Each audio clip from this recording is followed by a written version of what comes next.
First up, we have ArchTIS. ArchTIS ASX code is AR9. It has a market cap of $40 million. ArchTIS is a global provider of innovative software solutions for the secure collaboration of sensitive information. Today, we welcome company CEO and Managing Director, Daniel Lai. Daniel, welcome back. Please take it away. Thank you very much, Manny, and thank you for joining us on this Share Cafe presentation. Look, ArchTIS is trusted to safeguard the world's most sensitive information. I think by the end of this presentation, you'll understand what that mission statement's all about. We might jump to the next slide, which is the usual disclaimers, so let's move on from there. So who is ArchTIS? Well, it's in the name. So ArchTIS stands for Architected Trusted Information Sharing, and we solve complex matters of trust in that sharing of information across government agencies and the supply chain. And why do we do what we do? Well, it's because trust, not technology, is the greatest obstacle to sharing and collaborating on sensitive information, and particularly classified information. The technology, it works. So it's about solving that issue of trust, which is really the unique value proposition. How do we do that? Well, we empower the information owners to control who, how, when, and where their information can be accessed anytime, any place. And that's a pretty big statement, but you need a special way of doing it to actually be able to achieve that. And we do that through implementing what's called zero trust data-centric security controls to allow dynamic, which means it's active, it's always being assessed, risk-based, meaning it's changing depending upon who you are and where you're coming from and what information you're accessing it, to sensitive and classified information. So it's quite a complex area. Moving forward. So we call this policy enforced data-centric security, and why is that really important? Well, you probably have seen a number of breaches over the past few years from cybersecurity threats. And the cybersecurity threats, cost of cybersecurity threats is estimated to be 3.2 trillion by 2026. So people have already discovered that the network is already compromised. So they have been changing and looking at new ways of protecting their data, which is the most valuable asset of the organization. And policy enforcement, data-centric security, is the only means of being able to do that in a zero trust way. And what does a zero trust way mean? It means don't trust anything, validate everything. Now we do that through a combination of policy enforcement and attributes. And attributes are multiple attributes can define context. And when you have context, it means you can apply it in a risk assessed way. And those policies can then travel with the data and enforce wherever that data goes, which enables the solving of complex sharing across the supply chain, manufacturing industries, health, as well as defense and intelligence. Next slide, please. So this is just a quick example of how it works. We have a number of products that we have out in the marketplace which are being successful. Cogency, which is a fully integrated collaboration platform that allows you to enforce these security controls and data-centric security to people, your own information, and share that and protect your intellectual property. And NC Protect, which is essentially a toolbox which can be applied to existing applications such as the Microsoft business applications. So your Teams, your Office Outlook, SharePoint. So NC Protect is a toolbox to apply the same controls to those existing environments. Attribute-based access controls. An attribute could be anything. It could be your name, your nationality, your security clearance, which organization or group do you work in your organization. It could be a location. It could be a network or a device. It could be any form of data or type of data. And then we have a policy which looks at that and says, where are you coming in from? If I'm in a cafe, it might change the level of trust and risk and only let me see things in a secure view or not see things at all. If I'm in the office and on a trusted network, it might let me see all the information. So it changes dynamically wherever you are. And that's what's really unique about our company. Next slide, please. Our key focus and vertical is the global defense and defense industry with intelligence. So what we do there is we're already recognized as the market leader. We've received a number of different awards in the defense space and the defense industry space. So we already have strong and existing relationships We provide platforms for defence at highly classified levels, including top secret and above, as well as protected and secret. We have barriers to entry. You need to have cleared staff for accessing the Department of Defence and government agencies, and they have to have security clearances. We work through the supply chain for defence because it is multinational, and it gives us growth pathways to the global market, and validates that we have a global application for our products. Defence spending is absolutely soaring. 3.7% increase in 2022 to $2,240 billion. In Australia, the market is $274 billion over the next 10 years, plus $300 billion for the submarines. So it is a very highly lucrative marketplace. $15 billion of that in the Australian market is just being spent on information and cyber security over the next 10 years. And Defence is committed to solving the problem. There is a clear need to share information between allies and across the supply chain and protect classified secrets such as technology. And you've probably been hearing a little bit about that in AUKUS and the Hunter-class frigates, the nuclear submarines. There's a lot of money being floated around, and it's a critical problem to solve to make sure that we have the type of capabilities across the alliances that we need to defend our national interests. Next slide, please. That doesn't mean that these applications aren't outside of the defence industry itself, but we are highly focused on winning that place to finance our opportunities outside of it. And these are the customer problems that it solves. Securely sharing information across the supply chain, I've mentioned. Share and collaborate classified information with governments.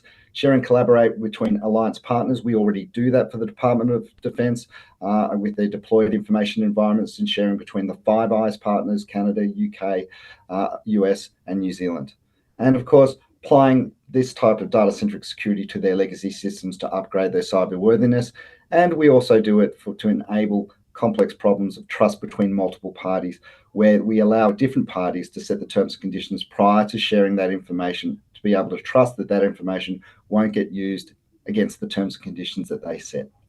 Next slide, please. Our core goals are quite simple.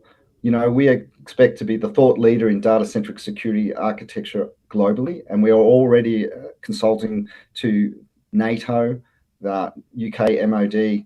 We have done work with the US NIST, which is the National Institute of Standards and Technologies. So we already have that. We also are engaged by the Department of Defence to sort out their data-centric security and provide guidance on their policies for the One Data Strategy program inside of Defence.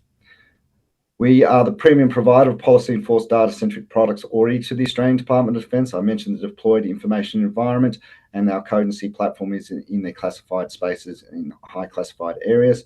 And we are the preferred platform for sharing information across defence and defence industry. So we intend to be the prime provider in those three spaces, and that's our goal over the next 12 to 18 months. Next slide, please. How are we going with that? Well, we're performing exceptionally well. We already have a number of government agencies, including the Australian Government Solicitor, Australian Government Attorneys General's Department, as well as the Australian Department of Defence. In defence industry, you can see the big names that we have there. So the majority of the primes are already using our platform and sharing between the supply chain, and we're seeing a network growth effect across that and internationally. For example, SAP uses the platform to share information with the Australian Department of Defence, and also in the UK and in Canada similarly, and has spread that growth across their map globally. We also do defence research with Flinders University, ARNet, and Adelaide University. And we also have a number of different external collaborators. And that's just on one of our products. Next slide, please. ArchTIS is in defence and defence industry. You can see that there are a number of large deals, including a proof of concept with the Australian Department of Defence for $4 million at the end of June, which we're now executing coming into the end of December. So we're executing exceptionally well. How are we doing financially? You move to the next slide, please. Revenue is up 140% on the prior comparative quarter, 60% up in service revenue, in licensing revenue, and up significantly in services revenue for a number of different proof of concepts, which are going to be pulling through license deals with a high margin annual recurring revenue off the back of that. We continue to drive down our operating expenses by 40%, and our cash burn is significantly lower, and we're being recognised by the industry with a number of awards in industry, and we're in a strong cash position. So we're getting significant growth on the top line, we're reducing costs on the bottom line, and we're having significant wins with customers. Next. You can see the trend there of quarter-over-quarter growth. So it's something that we're very proud of. And as I said, it's very difficult as a microcap to increase your top line while reducing your bottom line and driving towards cash flow positive, which is certainly one of the goals of the company for this year. Next.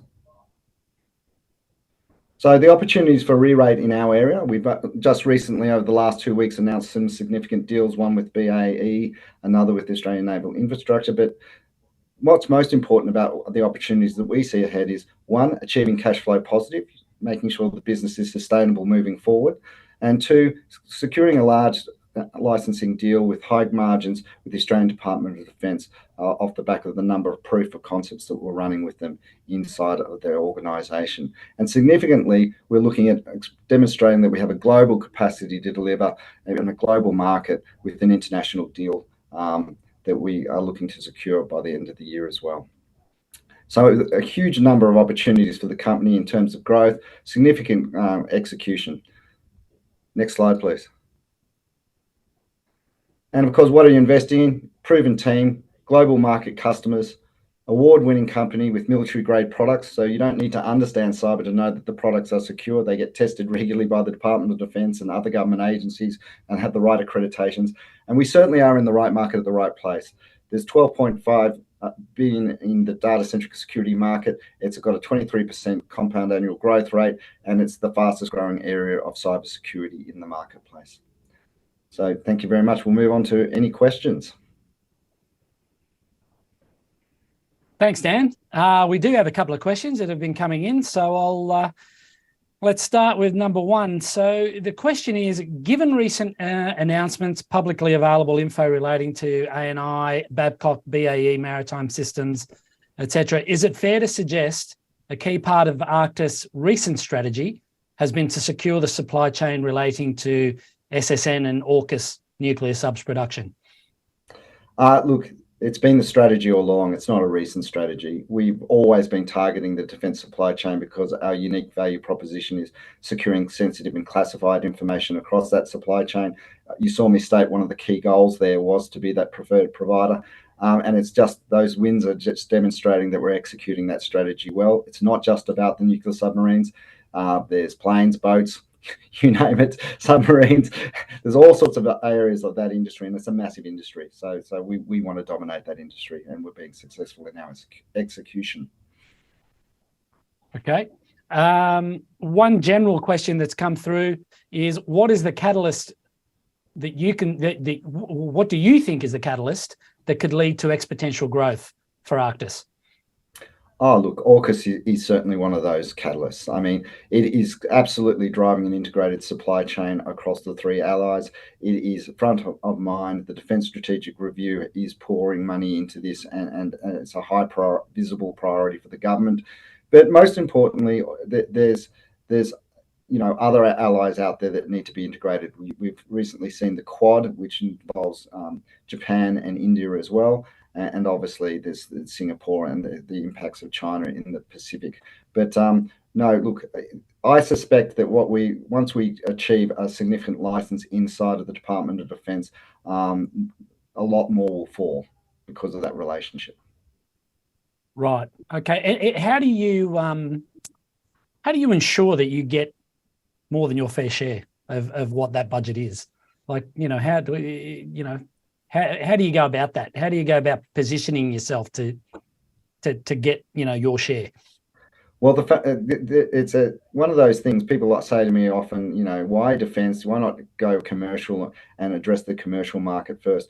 Well, the truth of the matter is that the government departments, once you win them, they're very, very sticky, and they're long-term, and they're great payers. And the annual recurring revenue with the margins that you can achieve there can fund your expansion into other areas. Being a microcap, you mentioned at the beginning of this, we're only $40 million in a microcap.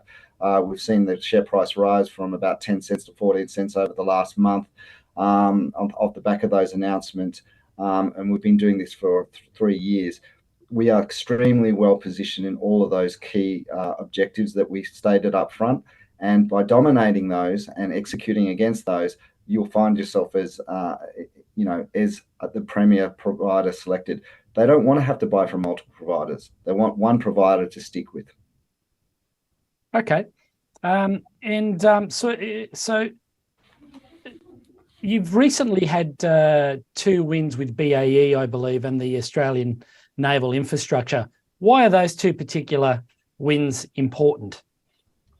Well, I think if you go back and you look at the budget of what people are spending on defence, the naval shipbuilding, continuous shipbuilding, AUKUS submarines, which goes towards that last question, the frigates, air warfighter destroyers, patrol boats, the largest chunk of Australian expenditure for capability development is in the Navy.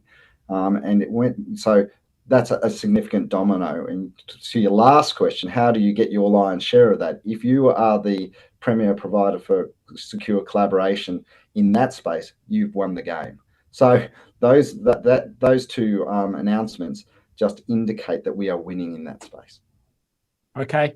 One last question before you go, Dan. And it's around the type of revenue you've been making. So even though you've had good growth, it has been, the large part of it has been services led.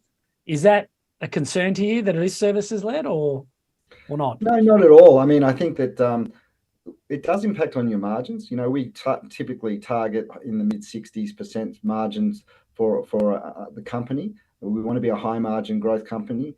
But what it does is that when you're introducing new products into the market, particularly, and as I said, data-centric security is the fastest growing area of cybersecurity, you're introducing new technology. Now, all defence departments in AUKUS have mandated data-centric security. It's new to them. And so to be able to facilitate those products and being put into place, you also need to provide services. So often investors shy away from services. I'm not shying away from them because it's a clear indicator that we have influence over the department to educate them on the benefits of data-centric security and pull those licenses through. And the majority of those services are for proof of concepts. Great. Dan, thank you for your time today, and have a great weekend. Thank you very much. Thanks, Manny, and thanks to the audience.